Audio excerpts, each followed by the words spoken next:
매일 시어머니께 비타민을 드렸습니다. 사실은 독이었습니다. 5년 후 들켰습니다. 스프롤로그 완벽한 며느리에 가면 안녕하세요. 저는 5년 동안 완벽한 며느리로 살았습니다. 아니, 완벽한 며느리인 척 연기했다고 말하는 게 맞겠네요. 매일 아침 시어머니께 정성스럽게 차를 끓여드렸고, 식사 준비는 물론이고 건강까지 챙겼습니다. 동네 사람들은 저를 효부라고 칭찬했죠. 시어머니조차도 우리 며느리 덕분에 건강해졌다며 좋아하셨습니다. 하지만 그 누구도 몰랐습니다. 제가 매일 시어머니께 드린 비타민이 사실은 천천히 몸을 망가뜨리는 독이었다는 것을요. 오늘 저는 제 이야기를 고백하려고 합니다. 제가 어떻게 이런 끔찍한 일을 시작하게 되었는지, 그리고 5년이라는 시간 동안 어떻게 들키지 않았는지, 마지막으로 어떻게 모든 것이 무너졌는지를 이 이야기는 경고입니다. 분노가 어떻게 사람을 괴물로 만들 수 있는지에 대한 그럼 일부 지옥 같은 시작 결혼 전 저는 순진했습니다. 사랑만 있으면 모든 게 해결될 거라고 믿었죠. 남편 준호는 착했고 저를 정말 사랑했습니다. 하지만 시어머니, 그분은 처음부터 저를 싫어하셨습니다. 네가 우리 아들한테 무슨 짓을 한 거야? 내 집안 배경도 형편없는데 감히 우리 집에 발을 들여놓아 첫 만남에서부터 시어머니는 저를 무시했습니다. 명문가 출신인 시댁과 달리 저희 집은 평범한 서민 가정이었거든요. 아버지는 작은 가게를 운영하셨고 어머니는 가정주부셨습니다. 결혼식 날 시어머니는 제 부모님 앞에서도 망신을 주셨습니다. 이런 초라한 예식장에서 결혼식을 하다니 우리 친척들한테 뭐라고 말해야 하나? 어머니가 눈물을 글썽이시는 걸 봤습니다. 하지만 저는 참았습니다. 사랑하는 준호 때문에 앞으로 잘하면 되겠지 하는 생각으로 신혼집은 시댁과 같은 건물의 다른 층이었습니다. 시어머니의 고집이었죠. 며느리가 시어머니를 가까이서 모셔야 한다는 이유였습니다. 지옥이 시작된 건 그때부터였습니다. 매일 아침 6시 시어머니는 인터폰으로 저를 깨웠습니다. 민지야, 일어났어? 아침 준비 안 해? 우리 아들 회사 늦겠어. 아침 식사 준비, 시어머니 방 청소, 빨래, 점심 준비. 하루도 쉴 틈이 없었습니다. 저도 회사를 다녔지만 시어머니는 신경 쓰지 않으셨죠. 요즘 여자들은 일한다고 집안일을 소홀히 해. 예전 우리 때는 안 그랬는데. 무엇보다 괴로웠던 건 끊임없는 비난이었습니다. 이게 무슨 반찬이야? 간도 안 맞네. 청소를 이렇게 해? 먼지가 여기 있잖아. 옷도 제대로 못 개, 쯧쯧. 매일매일이 시험이었고 저는 항상 낙제점을 받았습니다. 더 끔찍한 건 시어머니가 준호 앞에서는 완전히 다른 사람이 된다는 거였습니다. 아들 앞에서는 다정한 어머니였고 저에게 잘해주는 척했죠. 우리 며느리 정말 잘해, 고생이 많아요. 하지만 준호가 없을 때는 네가 뭘 잘한다고 우리 아들이 너무 착해서 참는 거지. 남편에게 말해봐야 소용없었습니다. 시어머니는 워낙 연기를 잘 하셨으니까요. 엄마가 그럴 리 없어. 네가 예민한 거 아냐? 점점 저는 고립되어 갔습니다. 친구들과의 만남도 취미 생활도 모두 포기해야 했습니다. 시어머니가 허락하지 않았으니까요. 1년이 지났을 때 저는 우울증 약을 먹기 시작했습니다. 매일 밤 울었고 거울을 보면 낯선 사람이 보였습니다. 한때 밝고 활발했던 제 모습은 온데간데 없었습니다. 그러던 어느 날이었습니다. 두부, 분노의 씨앗. 그날도 평소와 다름없는 날이었습니다. 아니, 더 최악이었죠. 회사에서 중요한 프레젠테이션이 있던 날이었습니다. 6개월 동안 준비한 프로젝트였고 승진이 걸려 있었습니다. 하지만 전날 밤 시어머니가 갑자기 아프다며 저를 불렀습니다. 민지야, 빨리 와. 배가 너무 아파. 새벽 2시였습니다. 서둘러 올라가 보니 시어머니는 TV를 보고 계셨습니다. 아, 이제 왔어? 배고픈데 죽 좀 끓여줘. 아까 소화가 안 돼서. 어머니, 내일 중요한 프레젠테이션이 있어서, 뭐, 시어머니가 아픈데 그게 중요해. 내 일이 나보다 중요하다는 거야. 결국 새벽 4시까지 죽을 끓이고 설거지를 하고 시어머니 방을 정리했습니다. 잠은 거의 못 잤죠. 다음 날 프레젠테이션에서 저는 실수를 했습니다. 졸음과 피로 때문에 중요한 데이터를 빠뜨렸고, 프로젝트는 다른 팀에게 넘어갔습니다. 승진은 물 건너갔고 상사에게 크게 혼났습니다. 집에 돌아왔을 때 저는 완전히 무너져 있었습니다. 그런데 시어머니가 웃으며 말했습니다. 어제 고마웠어. 근데 배는 안 아팠어. 그냥 네가 얼마나 효녀인지 시험해 본 거야. 합격이야. 그 순간 무언가가 제 안에서 부서졌습니다. 분노? 아니, 그것보다 더 깊고 어두운 감정이었습니다. 증오였습니다. 처음으로 누군가를 진심으로 증오했습니다. 그날 밤 저는 인터넷을 뒤졌습니다. 처음엔 이혼 관련 정보를 찾았습니다. 하지만 준호와 헤어지고 싶지 않았습니다. 문제는 시어머니였으니까요. 그러다 우연히 어떤 포럼을 발견했습니다.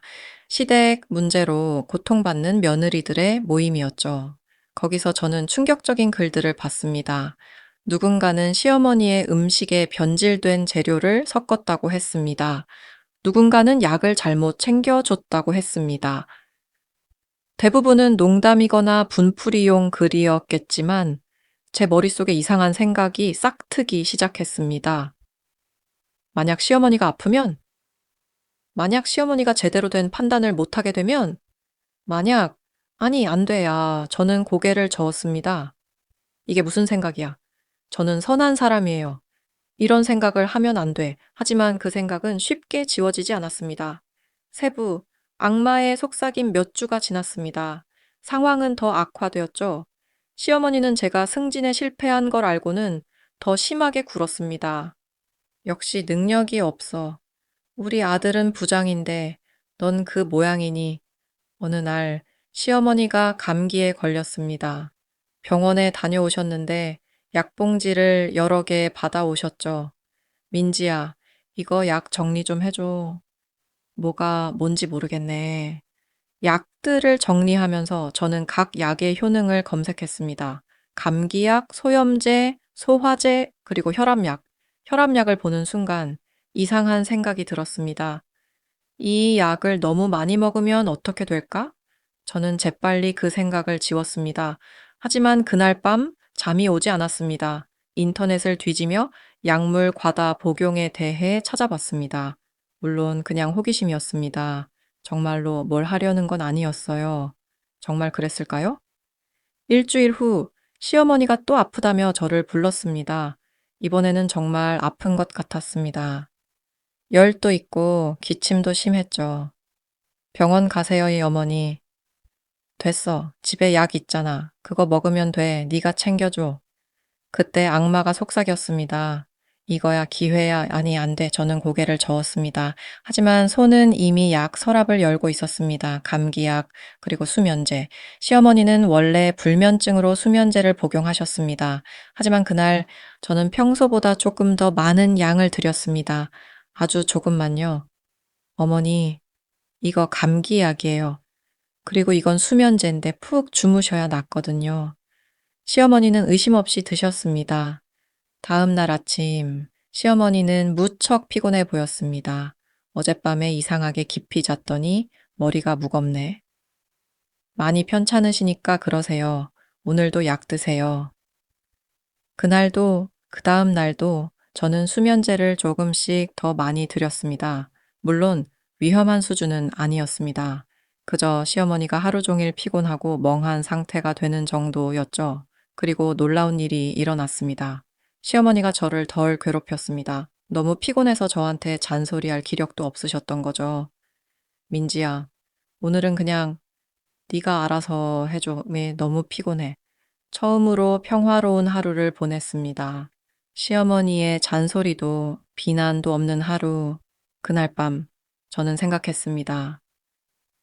이 정도면은 괜찮은 거 아냐. 시어머니도 좀 쉬시고 나도 좀 쉬고 누구도 다치지 않잖아. 하지만 그건 시작에 불과했습니다. 내부 천천히 조금씩 일주일이 지나자 시어머니는 회복하셨습니다. 그리고 다시 예전의 그분으로 돌아왔죠. 민지야, 이게 뭐야? 설거지를 이렇게 해. 다시 해. 평화는 끝났습니다. 저는 다시 지옥으로 돌아왔습니다. 그날 밤 저는 결정했습니다. 조금씩 계속하자 들키지 않을 정도로만 저는 약국에 갔습니다. 여러 약국을 돌아다니며 수면제를 샀습니다. 한 약국에서 많이 사면 의심받을 수 있으니까요. 그리고 더 조사했습니다. 어떤 약들이 피로감을 유발하는지, 어떤 약들이 기억력을 떨어뜨리는지, 어떤 약들이 어지럼증을 일으키는지 저는 완벽한 배합을 찾아냈습니다. 각각은 문제없지만 함께 먹으면 만성 피로와 가벼운 인지장애를 일으키는 조합. 매일 아침 저는 시어머니께 건강 보조제를 드렸습니다. 어머니, 이거 비타민이에요. TV에서 노인들한테 좋다고 했어요. 시어머니는 기뻐하셨습니다. 우리 며느리가 이렇게 챙겨주니 고맙네. 아이러니했습니다. 제가 시어머니를 해치고 있는데 시어머니는 고마워 하셨으니까요. 처음 한 달은 큰 변화가 없었습니다. 시어머니는 여전히 저를 괴롭혔죠. 하지만 조금씩 달라지기 시작했습니다. 민지야, 오늘은 왜 이렇게 피곤하지? 나이가 들어서 그런가? 2달째 시어머니는 자주 깜빡하기 시작했습니다. 내가 아까 뭐라고 했지? 기억이 안 나네. 3달째 시어머니는 현관문 비밀번호를 잊어버렸습니다. 이상하네. 분명 아는데 숫자가 생각이 안 나. 준호는 걱정하기 시작했습니다. 엄마가 요즘 이상해. 병원에 가봐야 하나? 나이 들면 그럴 수 있죠. 너무 걱정하지 마세요. 저는 침착하게 대답했습니다. 내심 두려웠지만 겉으로는 완벽한 며느리를 연기했죠. 병원에 갈까봐 걱정했지만 시어머니가 거부했습니다. 괜찮아. 그냥 좀 피곤한 것뿐이야. 민지가 비타민도 챙겨주는데 곧 나아질 거야. 저는 안도했습니다. 그리고 계속했습니다. 일야란 5부, 완벽한 범죄 6개월이 지났습니다. 시어머니는 완전히 다른 사람이 되어 있었습니다. 예전에 날카롭고 공격적인 모습은 사라지고 멍하고 순한 노인이 되어 있었죠. 민지야, 고마워. 네가 없었으면 어쩔 뻔했어. 이제 시어머니는 저에게 의존했습니다. 약 챙기는 것도, 식사 준비도, 병원 가는 것도 모두 제가 했습니다. 준호는 여전히 걱정했지만 의사들은 노화 현상이라고 진단했습니다.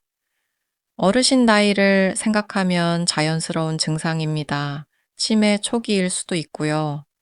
치매. 완벽한 핑계였습니다. 저는 더 대담해졌습니다. 이제는 시어머니 앞에서도 여유가 생겼죠. 시어머니는 제가 하는 모든 걸 기억하지 못했으니까요. 어머니, 아까 점심 드셨잖아요. 그래, 내가 먹었어? 기억이 안 나네. 가끔은 재미로 거짓말을 했습니다. 어머니, 어제 제가 청소하는 거 칭찬하셨잖아요. 그랬어?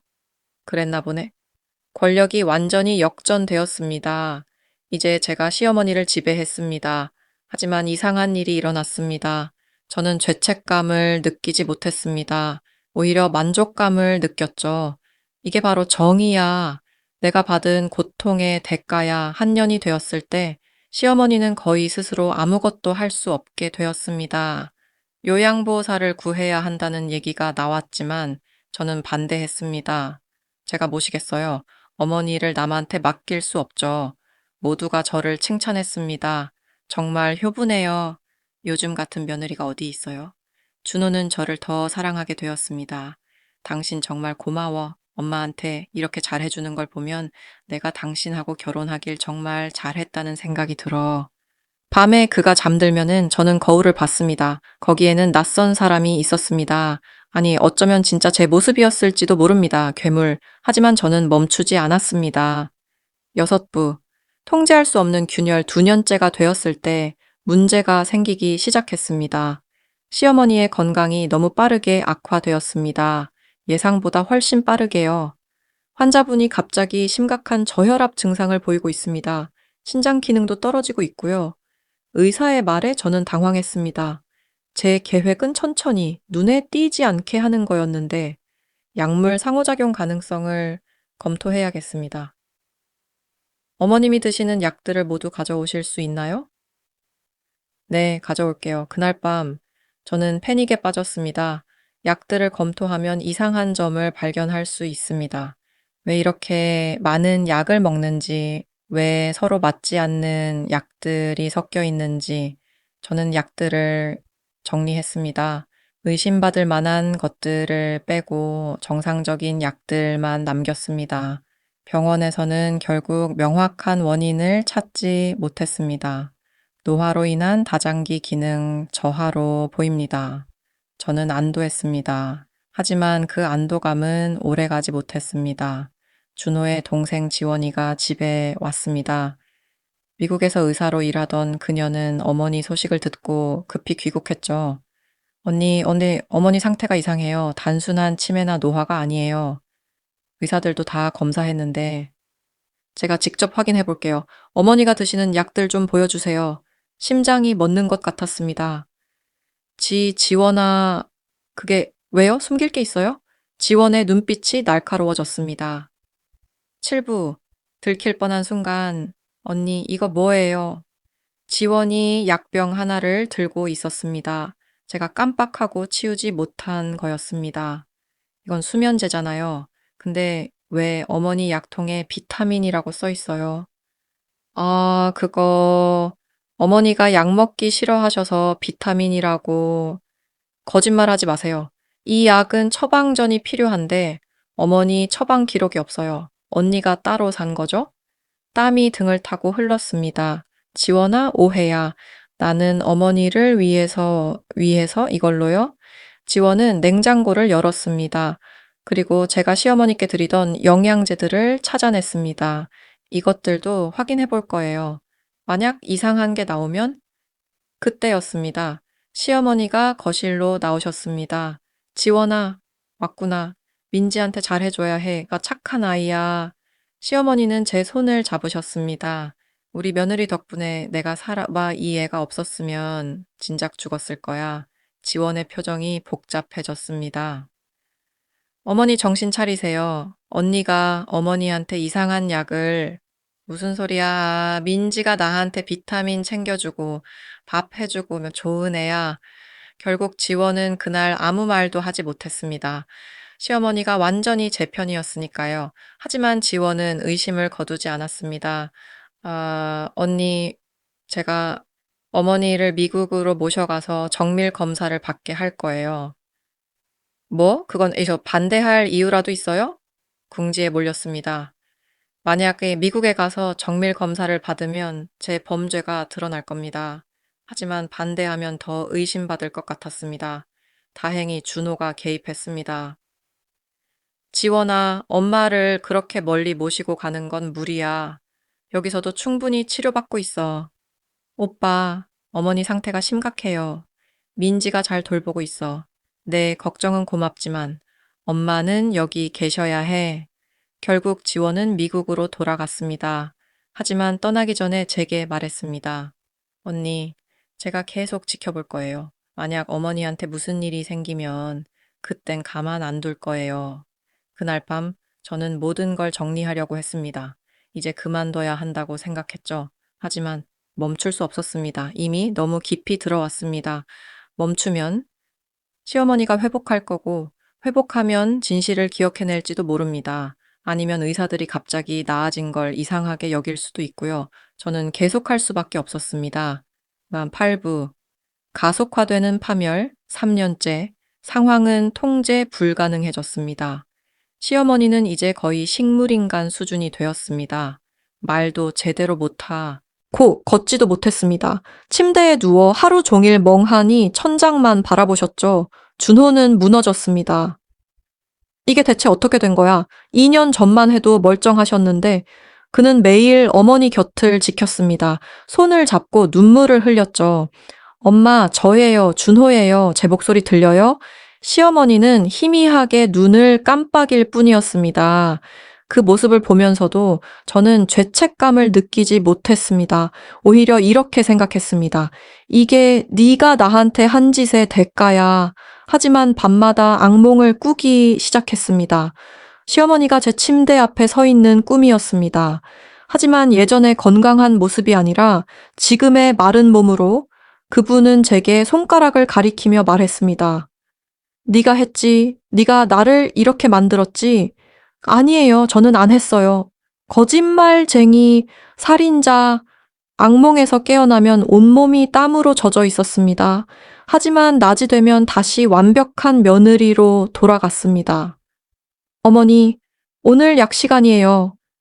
저는 여전히 시어머니께 약을 드렸습니다. 이제는 습관이 되어버렸습니다. 멈출 수가 없었어요. 어느 날 준호가 제게 말했습니다. 당신 정말 고마워. 엄마 때문에 당신 인생을 다 바치고 있잖아. 미안해. 그는 제 손을 잡고 눈물을 흘렸습니다. 나랑 결혼한 거 후회하지? 이런 힘든 시댁 일을 감당하게 해서 아니에요. 전 괜찮아요. 거짓말이었습니다. 저는 괜찮지 않았습니다. 저는 서서히 미쳐가고 있었습니다. 거울을 볼 때마다 낯선 사람이 보였습니다. 눈가에 다크서클이 짙게 깔리고 머리카락은 빠지기 시작했습니다. 웃는 법을 잊어버렸죠. 당신 요즘 안색이 안 좋아. 병원 가봐. 괜찮아요. 그냥 좀 피곤한 것뿐이에요. 피곤한 게 아니었습니다. 저는 무너지고 있었습니다. 4년째가 되었을 때 시어머니는 호스피스 병동으로 옮겨졌습니다. 더 이상 집에서 돌보기 힘드실 거예요. 전문적인 케어가 필요합니다. 의사의 말이었습니다. 호스피스. 죽음을 기다리는 곳, 시어머니는 이제 며칠밖에 남지 않았다고 했습니다. 장기들이 하나씩 멈춰가고 있었습니다. 가족분들은 마지막 인사를 준비하세요. 그날 밤, 저는 시어머니의 병실에 혼자 있었습니다. 준호와 지원은 잠시 자리를 비운 상태였죠. 시어머니는 산소 호흡기를 끼고 누워 계셨습니다. 숨소리만 가느다랗게 들렸습니다. 저는 그분의 손을 잡았습니다. 뼈만 앙상하게 남은 손이었습니다. 어머니, 처음으로 진심으로 말했습니다. 미안해요. 눈물이 흘러내렸습니다. 4년 만에 처음 흘리는 진짜 눈물이었습니다. 제가 미쳤었어요. 제가 어머니한테 끔찍한 짓을 했어요. 시어머니의 눈이 조금 떠졌습니다. 그리고 저를 바라봤습니다. 그 눈빛에는 뭐가 있었을까요? 분노? 원망? 아니었습니다. 용서였습니다. 시어머니의 입술이 움직였습니다. 소리는 나오지 않았지만 저는 읽을 수 있었습니다. 괜찮아. 그 순간 제 마음이 완전히 무너졌습니다. 꼬르구부, 무너지는 모든 것 시어머니는 그날 밤 돌아가셨습니다.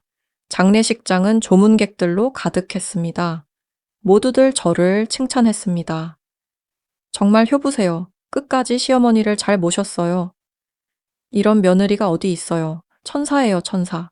저는 상복을 입고 고개를 숙인 채 앉아 있었습니다. 눈물도 나오지 않았습니다. 그저 텅 빈 기분이었죠. 준호는 완전히 망가져 있었습니다. 엄마, 왜 이렇게 빨리 가신 거야? 그는 제 어깨에 기대어 울었습니다. 저는 그의 등을 토닥이며 위로했습니다. 하지만 제 안은 텅 비어 있었습니다. 장례식이 끝나고 모든 게 정리되었습니다. 시어머니의 방은 비워졌고 약통들도 모두 버려졌습니다. 증거는 사라졌습니다. 저는 완벽한 범죄를 저질렀습니다. 아무도 의심하지 않았고 아무도 알지 못했습니다. 하지만 한 달 후 경찰이 찾아왔습니다. 김민지 씨죠. 몇 가지 여쭤볼 게 있어서 왔습니다. 심장이 멎는 줄 알았습니다. 무슨 일이세요, 가감? 고인이 되신 시어머님에 관한 건데요. 익명의 제보가 들어왔습니다. 익명의 제보? 제보요? 네, 시어머님이 부적절한 약물 투여로 사망했을 가능성이 있다는 내용입니다. 그럴 리가요. 제가 시어머니를 그렇게 정성껏 모셨는데 저희도 그럴 거라 생각합니다. 하지만 절차상 확인이 필요합니다. 부검에 동의해 주시겠습니까? 부검? 그 단어가 제 머릿속을 강타했습니다. 그게 시어머님은 이미 화장하셨는데 알고 있습니다. 하지만 혈액 샘플이 병원에 보관되어 있습니다. 그걸 분석하면 됩니다. 끝이었습니다. 십부진실의 무게. 2주 후 검사 결과가 나왔습니다. 김민지 씨 고인의 혈액에서 다량의 진정제, 수면제, 그리고 여러 약물이 검출되었습니다. 치사량은 아니지만 장기간 복용 시 심각한 건강 악화를 일으킬 수 있는 수준입니다. 경찰관이 서류를 내밀었습니다. 이에 대해 설명해 주시겠습니까? 저는 아무 말도 할 수 없었습니다. 준호가 충격받은 표정으로 저를 바라봤습니다. 민지야, 이게 무슨 소리야? 당신이 꼭 엄마한테. 준호야, 나는 대답해. 당신이 엄마한테 그런 짓을 했어? 그의 눈에서 눈물이 흘러내렸습니다. 하지만 그건 슬픔의 눈물이 아니었습니다. 배신감의 눈물이었죠. 왜? 왜 그런 짓을 한 거야? 저는 입을 열었습니다. 어머니가, 어머니가 날 괴롭혔어. 그래서? 그래서 내 엄마를 죽인 거야? 나는 죽이려고 한 게 아니었어. 그냥, 그냥 좀 조용히 있게 하고 싶었을 뿐이야. 말도 안 돼. 당신은 살인자야. 준호는 저를 밀쳤습니다. 저는 바닥에 주저앉았죠. 경찰이 저를 체포했습니다. 김민지 씨, 존속살해 혐의로 긴급 체포합니다. 차가운 수갑이 제 손목에 채워졌습니다. 실부, 재판은 언론에 큰 관심을 받았습니다. 완벽한 며느리로 알려진 여성, 실제로는 시어머니를 독살, 5년간의 치밀한 범행, 효부는 가면이었다. 기자들은 저를 악마라고 불렀습니다. 변호사는 정상 참작을 주장했습니다. 피고인은 시어머니의 극심한 학대에 시달렸습니다. 이는 일종의 방어적 범행입니다. 하지만 검사는 반박했습니다. 5년간 계획적으로 독극물을 투여한 것이 방어적 범행입니까? 이건 명백한 계획살인입니다. 재판 중에 새로운 사실이 밝혀졌습니다. 익명의 제보자는 지원이었습니다. 준호의 동생. 저는 처음부터 의심했습니다. 언니의 행동이 이상했거든요. 지원은 증인석에서 말했습니다. 어머니가 돌아가신 후 저는 개인적으로 조사를 했습니다. 언니가 여러 약국에서 수면제를 샀다는 걸 알아냈죠. 그래서 경찰에 제보했습니다. 준호는 방청석에서 고개를 숙이고 있었습니다. 그는 한 번도 저를 쳐다보지 않았습니다. 재판은 3개월간 계속되었습니다. 그동안 저는 구치소에 갇혀 있었습니다. 좁은 방에서 저는 제 인생을 되돌아봤습니다. 어디서부터 잘못된 걸까요? 결혼? 아니면 시어머니를 처음 만난 날? 아니면 그날 밤 처음으로 수면제를 더 드렸을 때? 아니었습니다. 잘못된 건 제 마음이었습니다. 분노를 증오로 바꾼 것, 증오를 행동으로 옮긴 것, 저는 피해자에서 가해자가 되었습니다. 괴물이 되었습니다. 12부, 판결의 날이 왔습니다. 판사는 차갑게 말했습니다. 피고인 김민지는 5년간 계획적이고 지속적으로 피해자에게 유해한 약물을 투여하여 사망에 이르게 했습니다. 비록 피해자의 학대가 있었다 하더라도 이는 범행을 정당화할 수 없습니다. 따라서 본 법정은 피고인 김민지에게 심장이 미친 듯이 뛰었습니다. 존속살해죄로 징역 15년을 선고합니다. 15년. 제 인생의 15년이 사라졌습니다. 방청석에서 울음소리가 들렸습니다. 제 어머니였습니다. 우리 딸이 어떻게? 아버지는 어머니를 부축했습니다. 두 분 모두 10년은 늙어 보이셨습니다. 준호는 여전히 고개를 숙이고 있었습니다. 저는 법정에서 끌려나갔습니다. 13부, 감옥에서 감옥 생활은 지옥이었습니다. 다른 수감자들은 제 사건을 알고 있었습니다. 언론에서 크게 다뤘으니까요. 저기 시어머니 죽인 년이다. 악마 같은 년, 폭행당했습니다. 여러 번. 교도관들도 저를 특별히 잘 대해주지 않았습니다. 네가 무슨 짓을 했는지 우리 다 알아. 밤마다 저는 악몽을 꿨습니다. 시어머니가 나타나는 꿈이었습니다. 하지만 이제 그분은 무섭지 않았습니다. 오히려 슬퍼 보였습니다. 왜 나한테 그랬니? 나는 그냥 외로웠을 뿐인데 꿈에서 시어머니가 말했습니다. 남편을 일찍 잃고 아들만 믿고 살았어. 네가 아들을 빼앗아 갈까봐 무서웠어. 그래서 심하게 굴었어. 하지만 너를 미워한 건 아니었어. 어머니께 이제 알겠니? 우리 둘 다 피해자였어. 진짜 적은 우리 사이의 미움이었어. 악몽에서 깨어나면 눈물로 범벅이 되어 있었습니다. 14부, 참회 5년이 지났습니다. 저는 모범수가 되었습니다. 감옥에서 할 수 있는 모든 프로그램에 참여했습니다. 심리상담, 분노조절 프로그램, 피해자 공감 교육, 상담 세계의 모든 걸 털어놨습니다. 저는 괴물이었어요. 제 고통이 저를 괴물로 만들었어요. 하지만 이제 당신은 변했어요. 그걸 인정하세요. 아니요, 변한 게 아니에요. 그냥 제가 한 일의 무게를 이제야 깨달은 거예요. 상담사는 조용히 고개를 끄덕였습니다. 어느 날 제게 편지가 왔습니다. 준호에게서였습니다. 5년 만에 처음 받는 편지였습니다. 손이 떨렸습니다. 편지를 열었습니다. 민지에게 이 편지를 쓰는 게 쉽지 않다. 5년 동안 나는 너를 미워했다. 증오했다. 엄마를 죽인 너를 용서할 수 없었다. 하지만 최근에 엄마의 일기장을 발견했다. 결혼 전에 쓰신 일기였다. 거기에는 이렇게 적혀 있었다. 며느리가 미워 내 아들을 빼앗아 가는 것 같아. 하지만 이러면 안 되는데 내가 왜 이러는 걸까? 나는 나쁜 사람이 되고 싶지 않은데 엄마도 괴로워하고 계셨던 거야. 자신의 행동을 알고 계셨어. 하지만 멈출 수 없었던 거지. 너와 똑같아. 너도 멈출 수 없었잖아. 나는 여전히 너를 용서할 수 없어. 하지만 이제는 이해한다. 너희 둘 다 피해자였다는 걸. 나도 가해자였어. 중간에서 아무것도 하지 않았으니까. 미안해. 그리고 건강해라. 준호 편지를 읽으면서 저는 울었습니다. 이건 용서가 아니었습니다. 하지만 이해였습니다. 그걸로 충분했습니다. 15부, 10년 후 10년이 지났습니다. 저는 출소했습니다. 형기를 5년 감면받았습니다. 모범수였으니까요. 감옥 밖의 세상은 낯설었습니다. 모든 게 변해 있었습니다. 부모님은 작은 마을로 이사했습니다. 서울에서는 더 이상 살 수 없었다고 하셨습니다. 제 사건 때문에 손가락질을 받았으니까요. 민지야, 괜찮니? 어머니가 눈물을 흘리며 저를 안았습니다. 네, 엄마, 괜찮아요. 거짓말이었습니다. 괜찮을 리가 없었죠. 준호는 재혼했다고 들었습니다.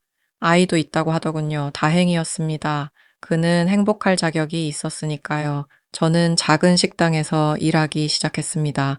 주방 보조였습니다. 사장님은 제 과거를 알고 있었습니다. 과거는 과거야. 지금 네가 어떤 사람인지가 중요하지. 감사했습니다.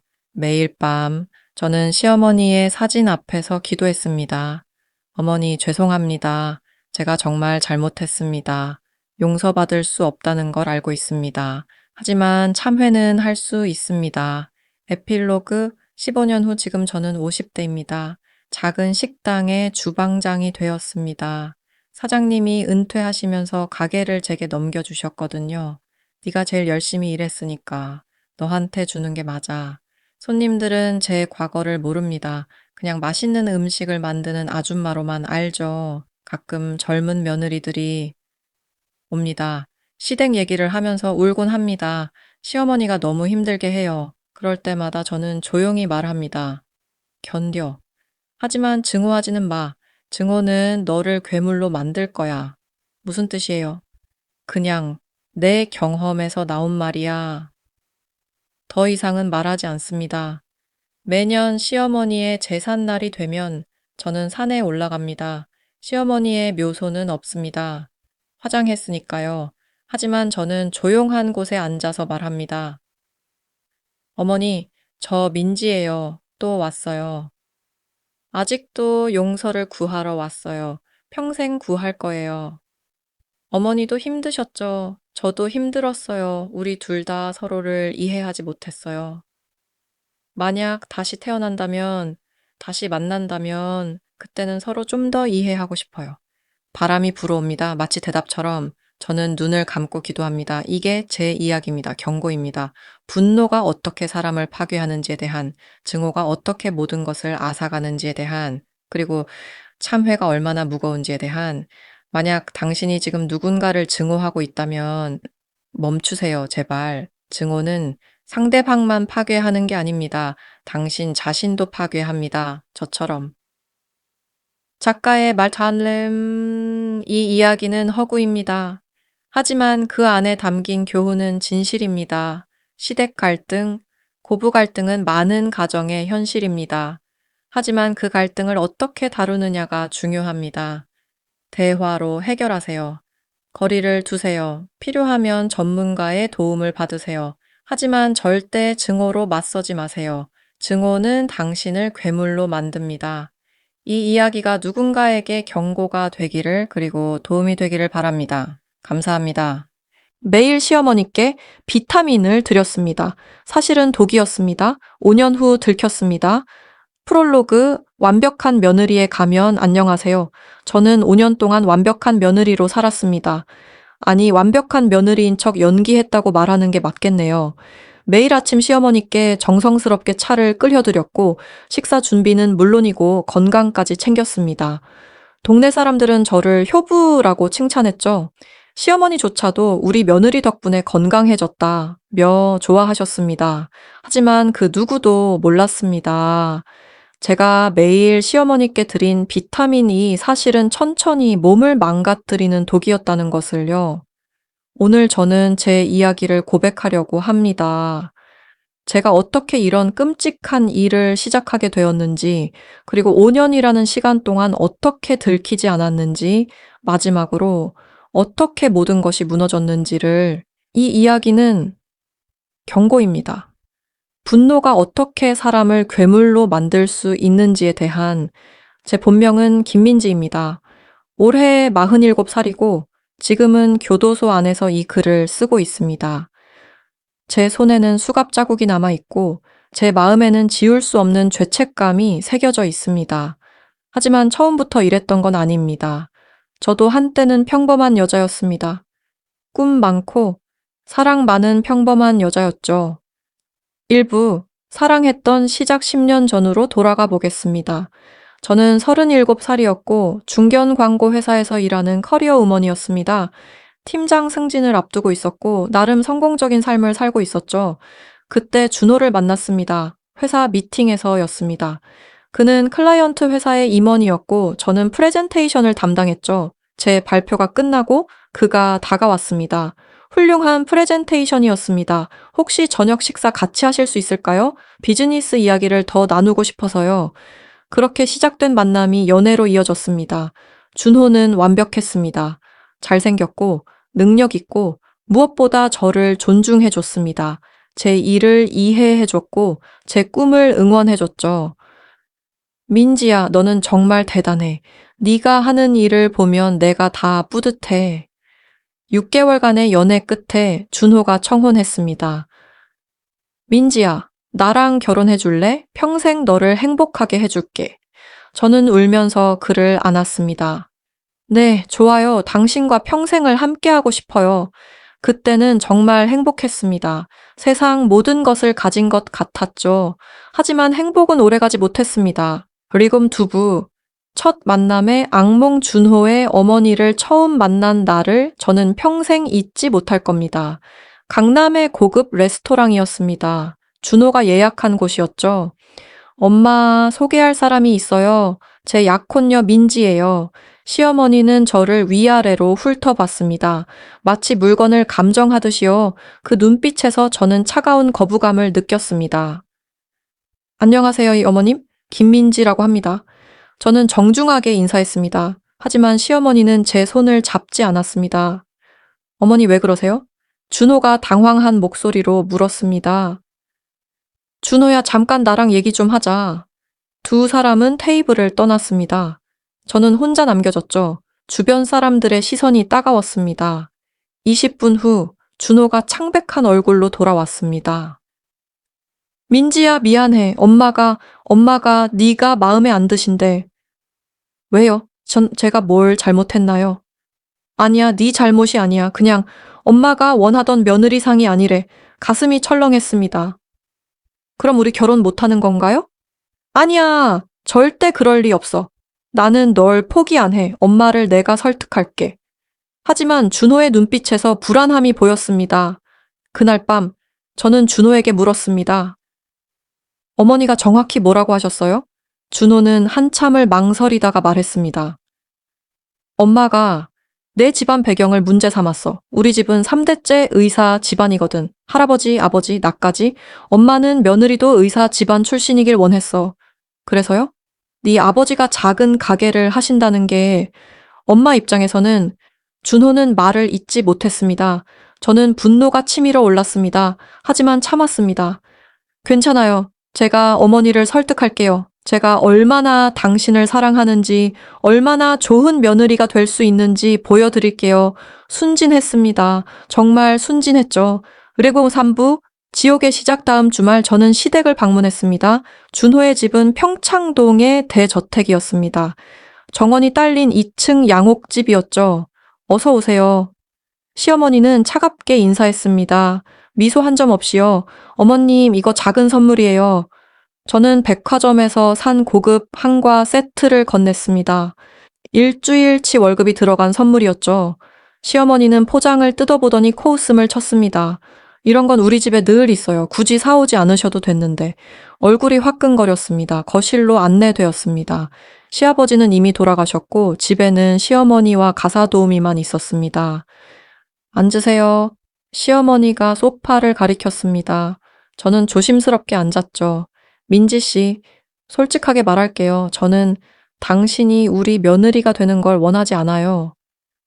어머님, 우리 준호는 명문가 자제예요. 할아버지 때부터 쌓아온 명성이 있죠. 그런 준호의 아내가 되려면 그에 맞는 배경이 있어야 해요. 어머님, 저는 준호를 진심으로 사랑합니다. 그리고 저도 나름대로 성공한 커리어가 있어요. 광고회사 팀장이고, 팀장? 시어머니가 비웃었습니다.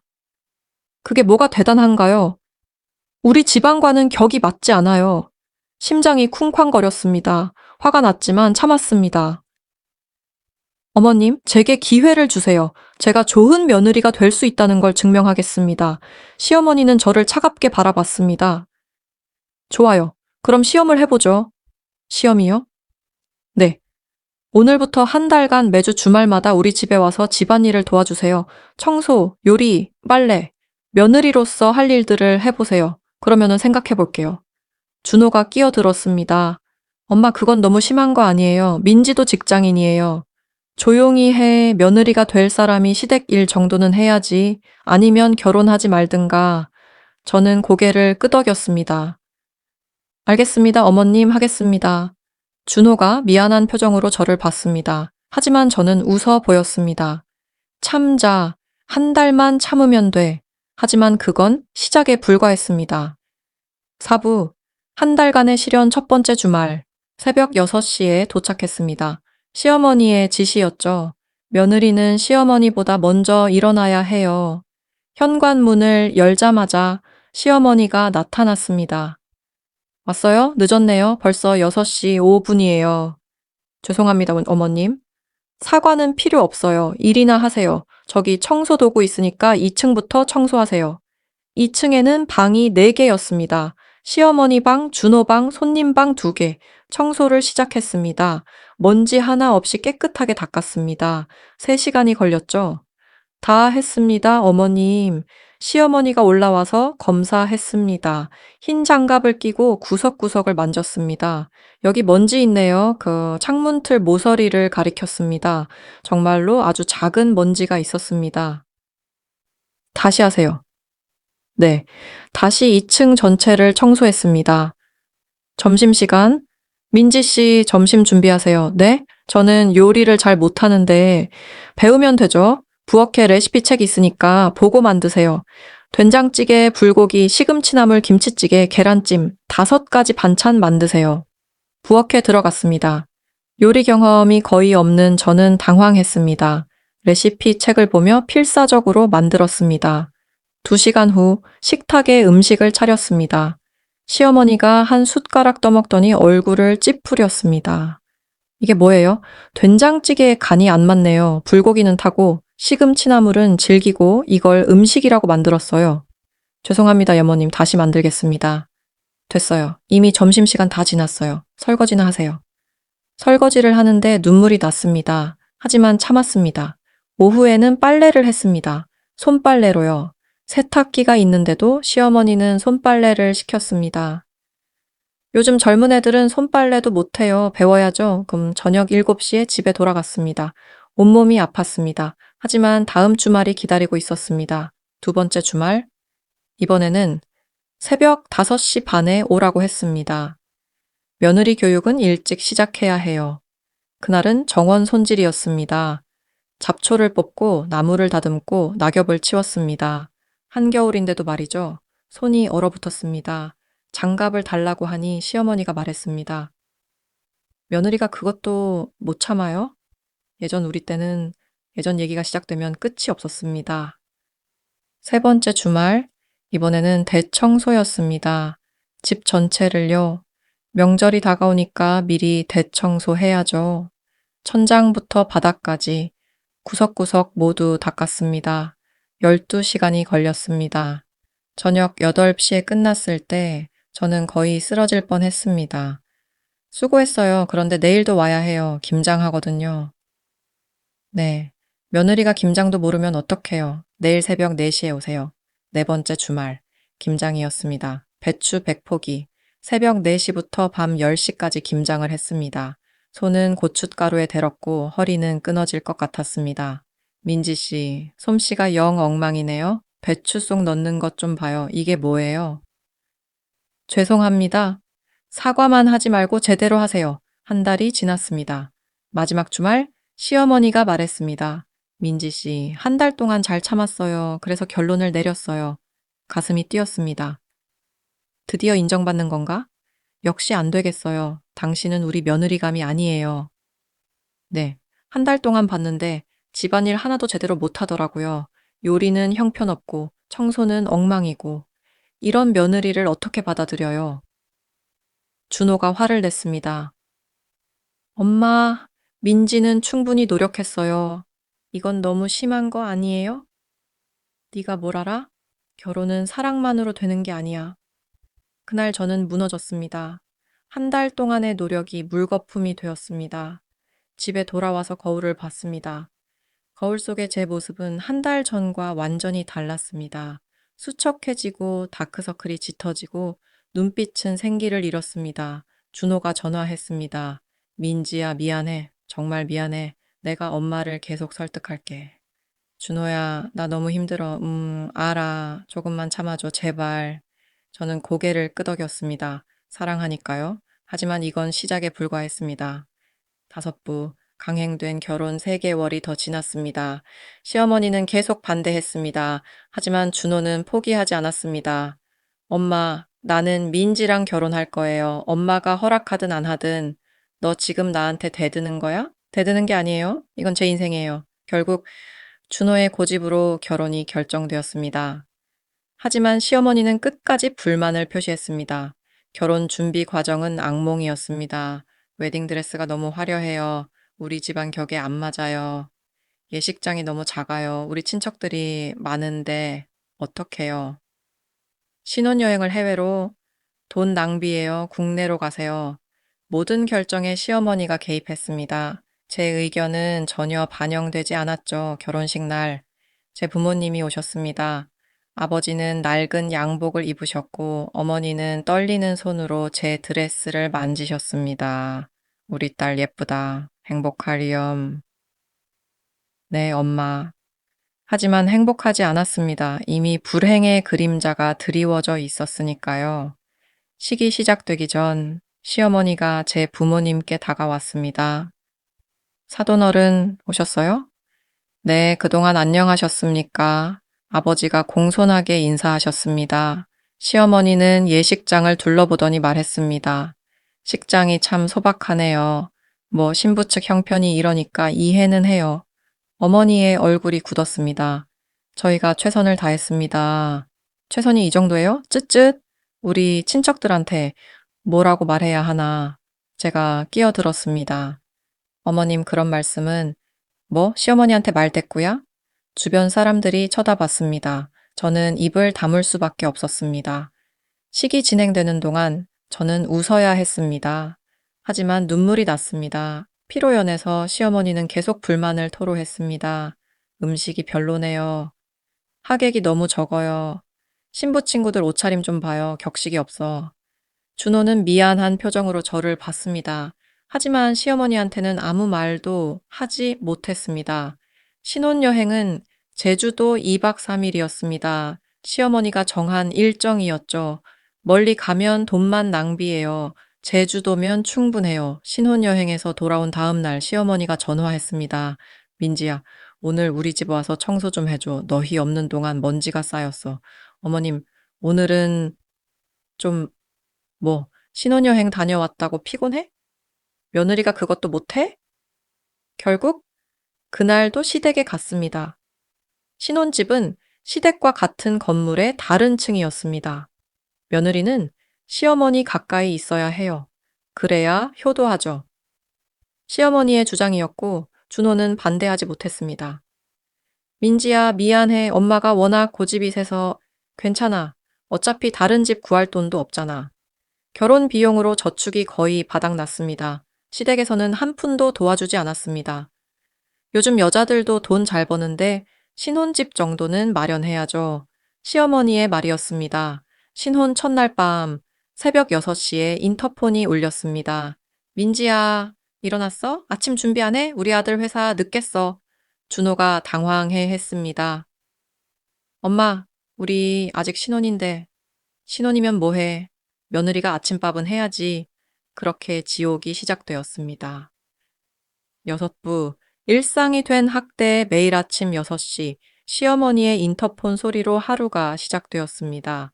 민지야 일어나. 저도 직장인이었습니다. 9시 출근이었죠. 하지만 시어머니는 신경 쓰지 않으셨습니다. 6시에 일어나서 준호 아침 준비, 7시에 시어머니 아침 준비, 8시에 출근 준비, 매일 전쟁 같은 아침이었습니다. 민지야, 이게 무슨 반찬이야? 간이 안 맞네. 죄송해요, 어머님. 예, 다시 만들겠습니다. 예, 시간 없어. 그냥 이거 먹어야겠네. 아들이 불쌍해서 뭐 어떡해. 회사에 도착하면 이미 녹초가 되어 있었습니다. 민지야, 괜찮아. 얼굴이 안 좋은데. 동료가 걱정했습니다. 괜찮아요. 그냥 좀 피곤해서요. 피곤한 게 아니었습니다. 저는 죽어가고 있었습니다. 점심시간에는 시어머니한테서 전화가 왔습니다. 민지야, 퇴근하고 마트 들러서 장 좀 봐와. 리스트 문자로 보낼게. 네, 어머님. 리스트를 보니 30가지가 넘는 품목이었습니다. 퇴근 후 마트에서 장을 봤습니다. 무거운 짐을 들고 집에 왔습니다. 왔어? 아, 왜 이렇게 늦어? 밥 해야지. 어머님, 제가 장 보느라 변명하지 말고 빨리 해.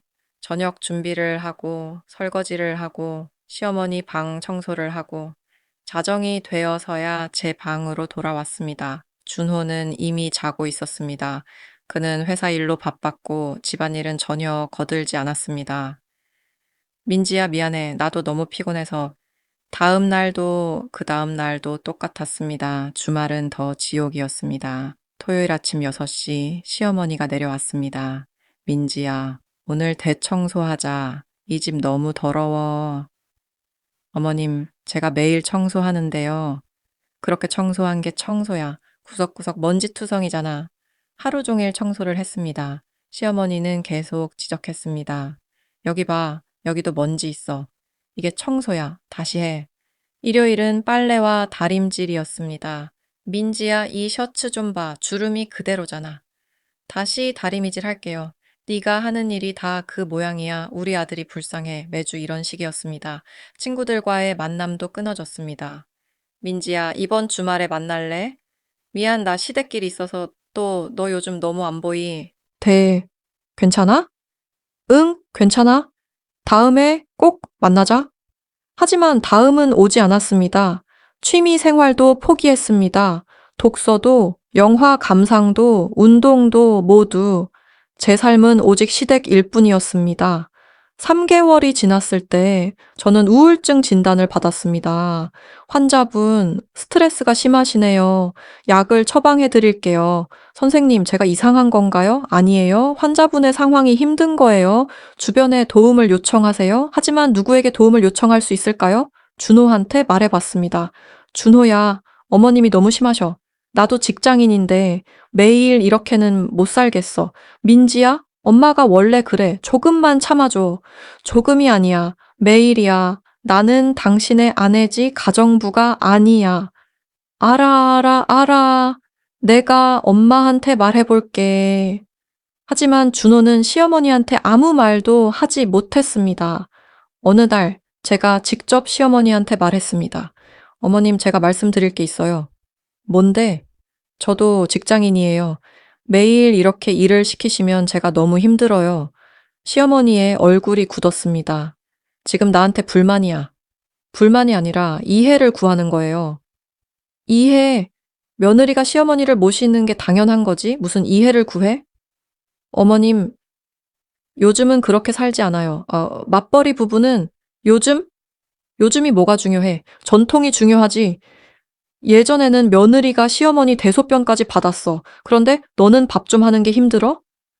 어머님, 그런 네가 감히 나한테 대드는 거야? 네가 이 집에 시집 와서 밥이나 먹고 살 수 있는 게 누구 덕분인데. 그날 밤 저는 또 울었습니다. 거울을 보니 낯선 사람이 있었습니다. 체중이 10kg 빠졌고 눈가에는 주름이 생겼고 머리카락은 빠지기 시작했습니다. 37살인데 40 중반처럼 보였습니다.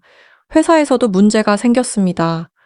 민지 씨, 최근 업무 성과가 떨어지고 있어요. 무슨 일 있어요? 팀장이 물었습니다. 죄송합니다. 개인적으로 좀 힘든 일이 있어서요. 가정 문제는 이해합니다.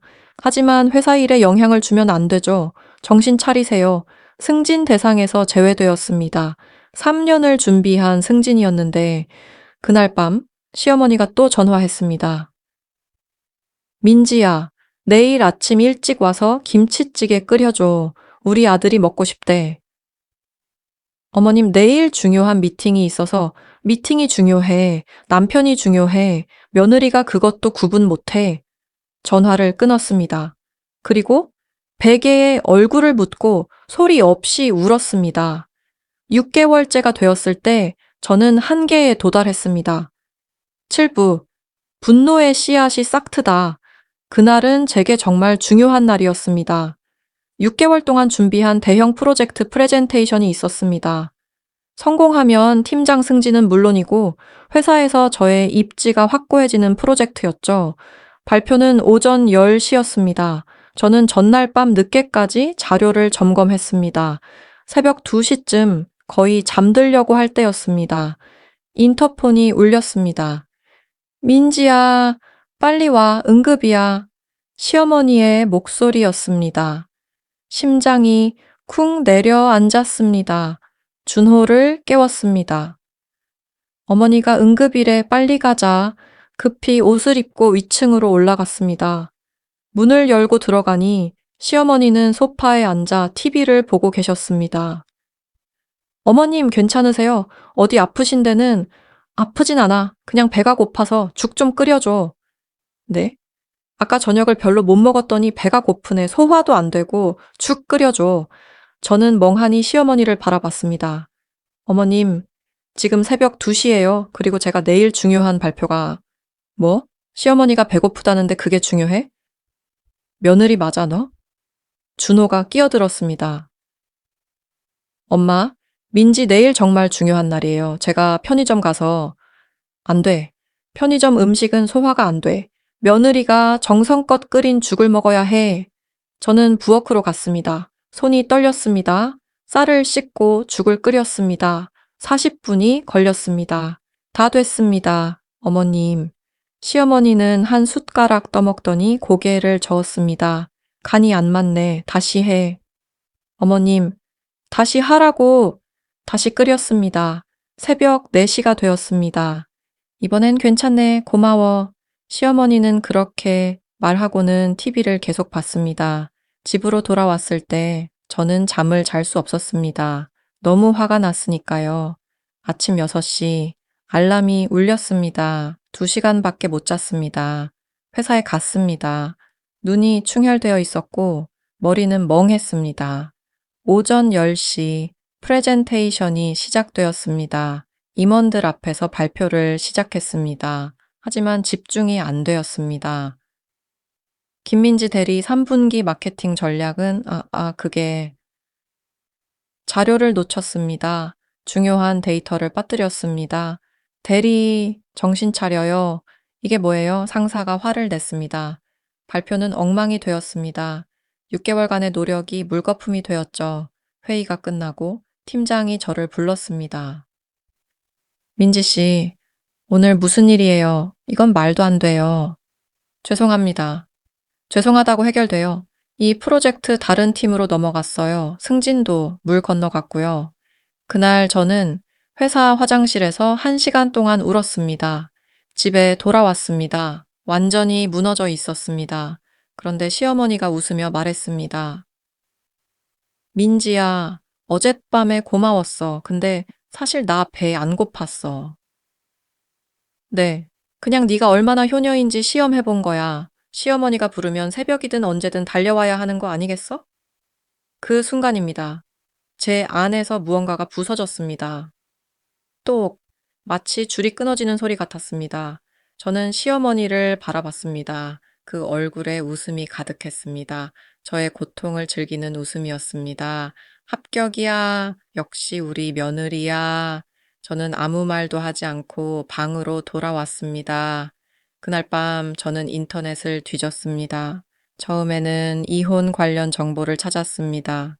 시댁 갈등 이혼, 고부 갈등 이혼 사유. 하지만 저는 준호와 헤어지고 싶지 않았습니다. 그를 사랑했으니까요. 문제는 시어머니였습니다. 계속 검색했습니다. 시어머니 스트레스의 시댁 스트레스 해결 방법. 그러다 이상한 포럼을 발견했습니다. 고부 갈등 피해자 모임 클릭했습니다. 거기에는 저와 같은 처지의 며느리들이 모여 있었습니다. 모두들 시어머니 때문에 고통받고 있었죠. 글들을 읽었습니다. 오늘도 시어머니한테 욕먹었어요. 정말 죽고 싶어요. 시어머니가 사라졌으면 좋겠어요. 차라리 돌아가시면 가끔 시어머니 음식에 뭔가 넣고 싶다는 생각을 해요. 물론 농담이에요. 그 마지막 문장을 보는 순간 제 심장이 빨리 뛰기 시작했습니다. 음식에 뭔가 넣는다. 아니, 안 돼. 저는 고개를 저었습니다. 이게 무슨 생각이야. 하지만 그 생각은 쉽게 지워지지 않았습니다.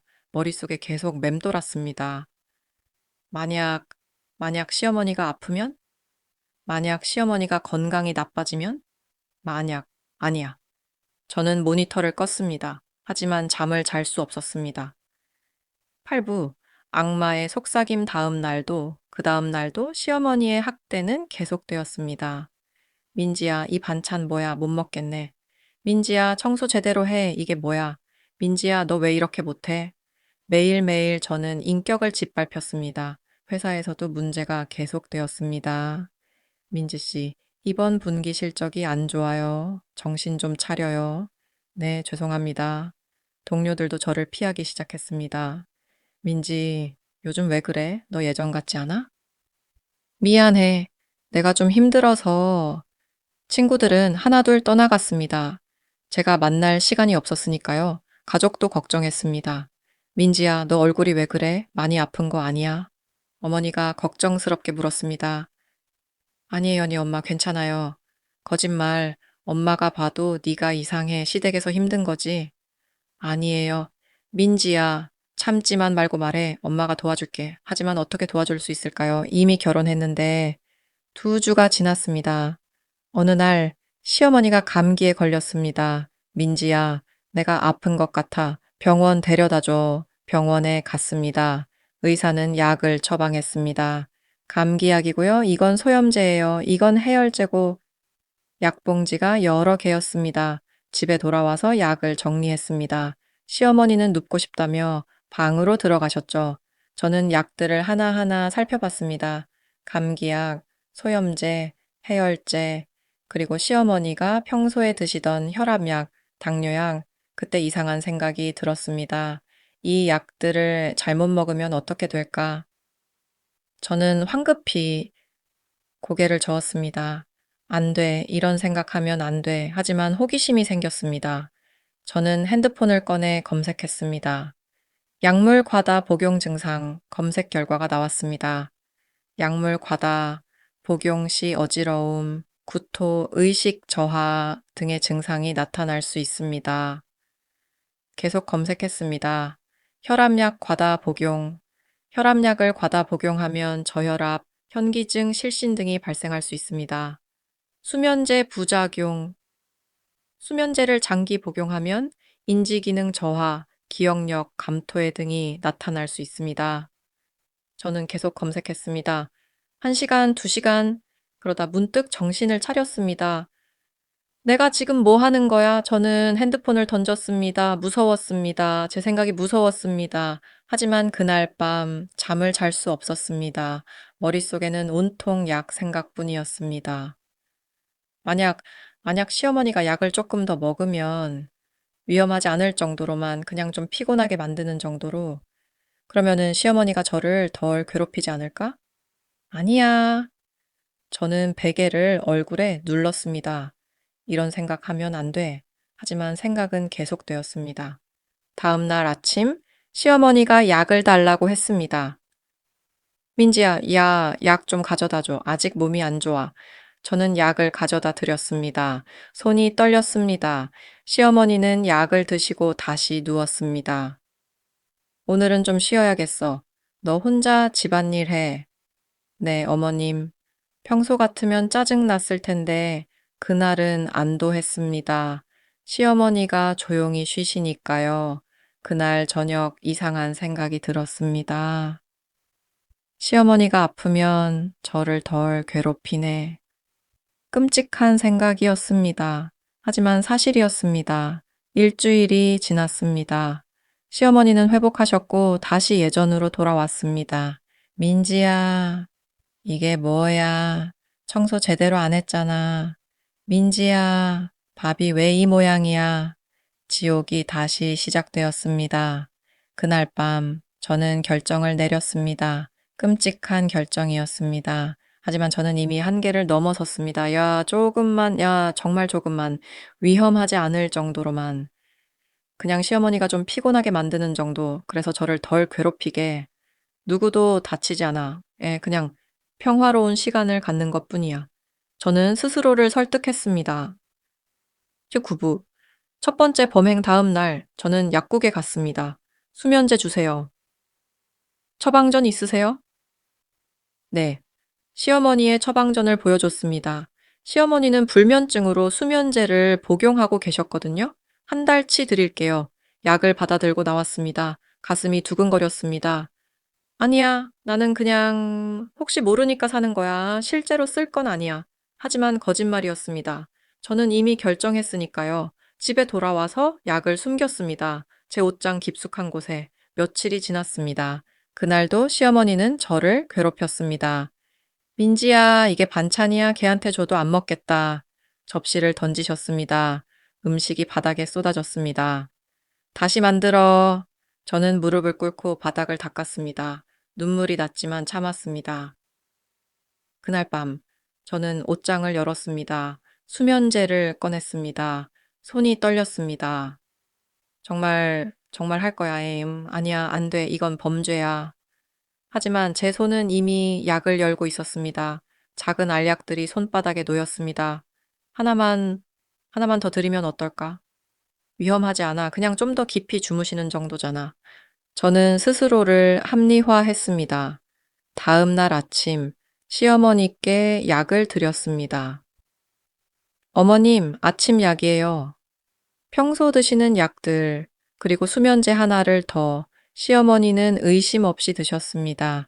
저는 죄책감과 두려움으로 떨고 있었습니다. 내가 지금 뭐 하는 거야? 그럼 점심시간이 되었습니다. 시어머니가 내려오셨습니다. 민지야, 네, 오늘 왜 이렇게 피곤하지? 어젯밤에 잘 잤는데 많이 편찮으세요? 응, 머리도 좀 무겁고 오늘은 좀 쉬어야겠다.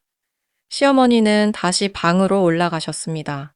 그날 시어머니는 저를 한 번도 부르지 않으셨습니다. 처음으로 평화로운 하루였습니다. 저녁을 준비하고 청소를 하고 빨래를 했습니다.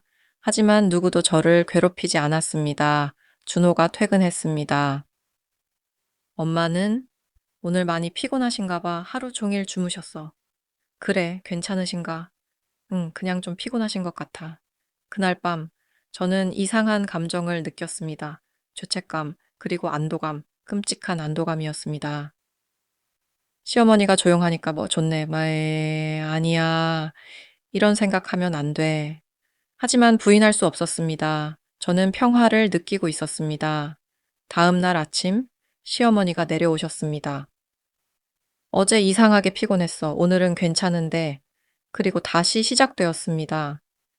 민지야, 아침이 왜 이래? 제대로 못해? 지옥이 돌아왔습니다. 그날 밤 저는 또 수면제를 꺼냈습니다. 이번에는 망설임이 적었습니다.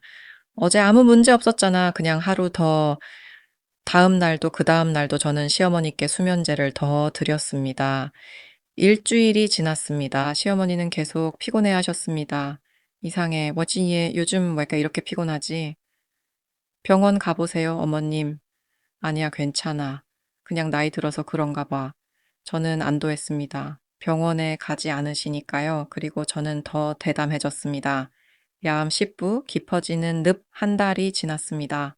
저는 이제 매일 시어머니께 수면제를 추가로 드렸습니다. 시어머니는 하루 종일 피곤해 하셨고 저를 괴롭힐 기력도 없으셨습니다. 민지야, 오늘도 너무 피곤해. 네가 알아서 해줘. 네, 어머님, 걱정 마세요. 제 삶이 변했습니다. 회사에서 집중할 수 있게 되었습니다. 밤에 잠을 잘 수 있게 되었습니다. 동료들이 말했습니다. 민지야, 요즘 얼굴이 좋아졌네? 무슨 좋은 일 있어? 흥, 그냥 컨디션이 좋아져서 친구들도 변화를 눈치챘습니다. 민지야, 오랜만이다. 너 예전 같아. 뭔가 달라졌어. 그래, 그냥 시댁일이 좀 줄어들어서 거짓말은 아니었습니다. 시어머니가 조용해지셨으니까요. 하지만 죄책감은 여전했습니다. 밤마다 저는 악몽을 꿨습니다. 시어머니가 쓰러지는 꿈, 병원에 실려가는 꿈, 경찰이 저를 체포하는 꿈, 땀을 흘리며 깨어나면 준호가 물었습니다. 민지야, 괜찮아. 악몽 꿨어? 응, 괜찮아. 다시 잘게. 하지만 괜찮지 않았습니다. 두 달째가 되었을 때 시어머니의 변화가 더 심해졌습니다. 민지야, 내가 오늘 뭐 했지? 기억이 안 나. 그냥 주무셨어요, 어머님. 그랬어? 이상하네. 머리가 멍해. 준호가 걱정하기 시작했습니다. 엄마가 요즘 이상해. 맨날 피곤해 하시고 기억력도 떨어지고 병원 가봐야 할 것 같아. 제 심장이 쿵 내려앉았습니다. 아, 그냥 나이 드시면 그럴 수 있어. 너무 걱정하지 마. 그래도 한번 검사, 나중에 가보자. 왜 어머님이 병원 싫어하시잖아.